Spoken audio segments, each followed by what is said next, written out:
What's up, guys? My name is Jerry, and today's video is going to be on the Miami Heat, and we're going to be talking about how this team just made a statement, and we're going to jump right into the video. And as you guys know, last night the Miami Heat faced off against the Chicago Bulls, and I feel like this game was one of the bigger games of the season, just due to the fact that the playoffs are right around the corner, and the Eastern Conference is not a conference where they got about 5, 4, maybe even 6 teams that can come out of the Eastern Conference and end up winning a championship. So with the Chicago Bulls and the Miami Heat being the top 2 teams in the conference, I feel like this was a game for both teams to try to put the rest of the Eastern Conference on notice. And even though the Chicago Bulls are missing players like Lonzo Ball and Alex Caruso, they're still one of the best offensive teams in the league.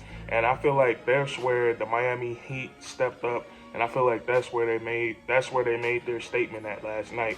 It's on the defensive side of the ball. And I'm pretty sure that you guys already heard about it, already know the type of not career, but the type of year that DeMar DeRozan is having. He's having one of the most historical seasons in NBA history, coming off breaking Wilt Chamberlain's record of scoring 35 plus points while shooting 50% from the field. I think he broke that record. It was 6 games. He went on and did it for like 8 or 9 games, I believe.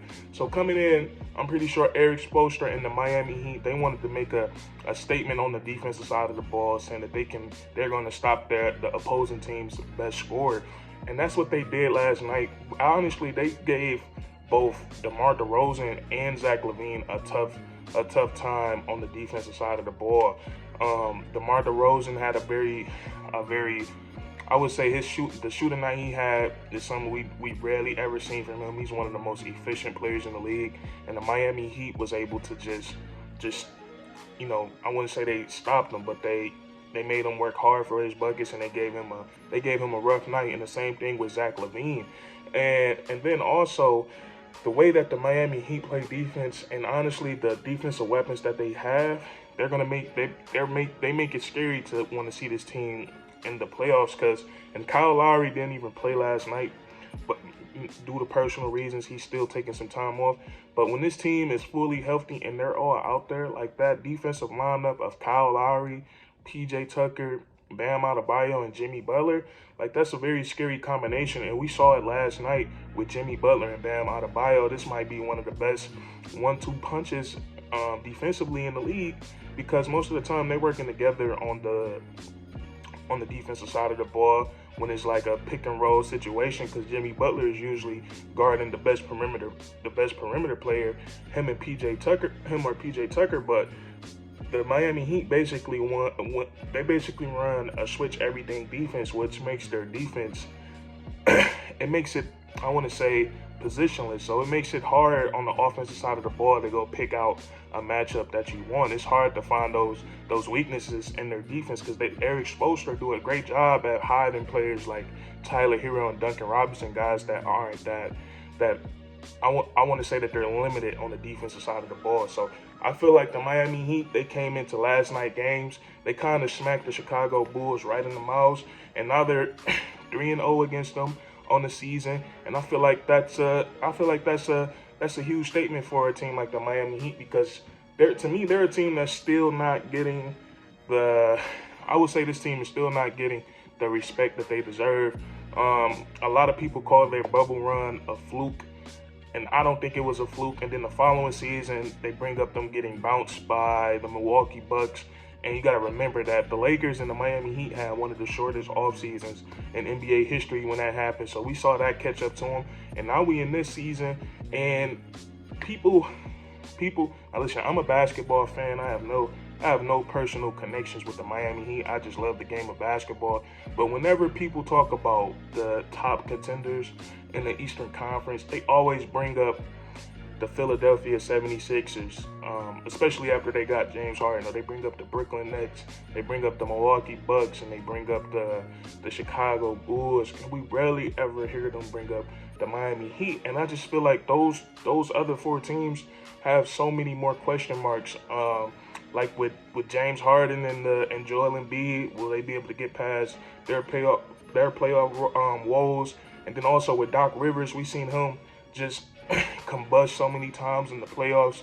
And then the Milwaukee Bucks, we don't know if they're going to be healthy. We haven't seen them at their very best at all this season. And then I kind of question their depth too. Letting go DiVincenzo, I thought that kind of hurt them. And then the Brooklyn Nets, so many question marks on that team. We don't know what's going to happen with Ben Simmons. We haven't seen him play basketball all season long. Kyrie Irving, he still has a situation. Then there's Kevin Durant. We don't know how healthy he's going to be returning from his injury. And then I feel like with the Miami Heat, we've already seen them go through all that adversity. We've seen them go without Bam Adebayo and Jimmy Butler for a combined almost, I think, 40-something games and still be the best team in the Eastern Conference. And not only have they been the best team in the Eastern Conference, but without their two best defensive players, they were able to stay top 10 in defensive rating. And I think that's very important. And what I like from the Heat is that they showed that they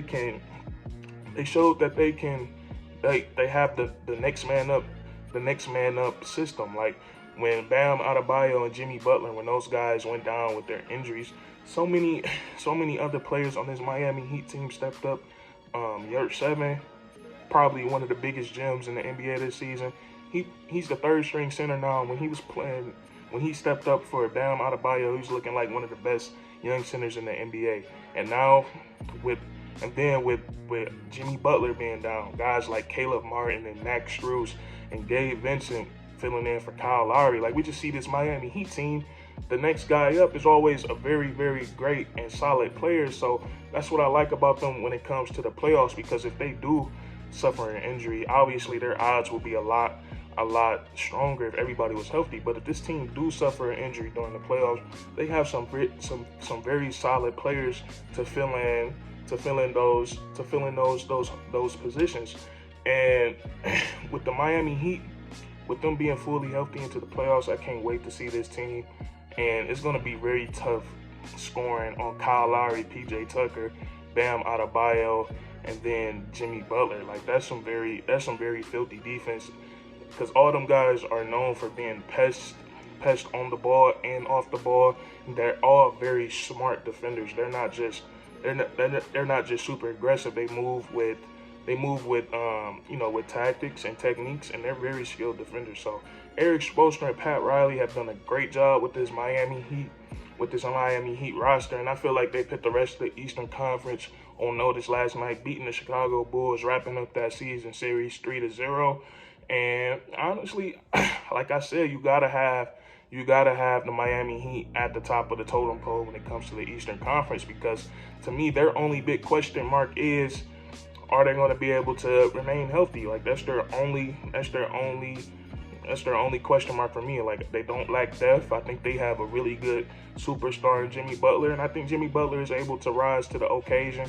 And then they got multiple guys that can take over a game. They got Kyle Lowry, they got Tyler Hero. We seen Bam Adebayo. We see him coming alive in his most recent games. He done had some big games over these last stretches of games for the Miami Heat. Duncan Robinson can get hot. Gabe Vincent, I'm really starting to love his game. He seems to get better and better every single night. Max Strus can take over a game with his shooting. And the Miami Heat, like I said, it's really the defense for me, man. All those guys can play some really solid defense. But that's going to be it from this video. If you leave a like, enjoyed, and if you made it this far to the video, today is my birthday. So comment down happy birthday for me, and then also comment if you think the Miami Heat is the best team in the Eastern Conference. But that's going to be it, man. And subscribe for more weekly content. We do this all the time, man. And that's Curtis.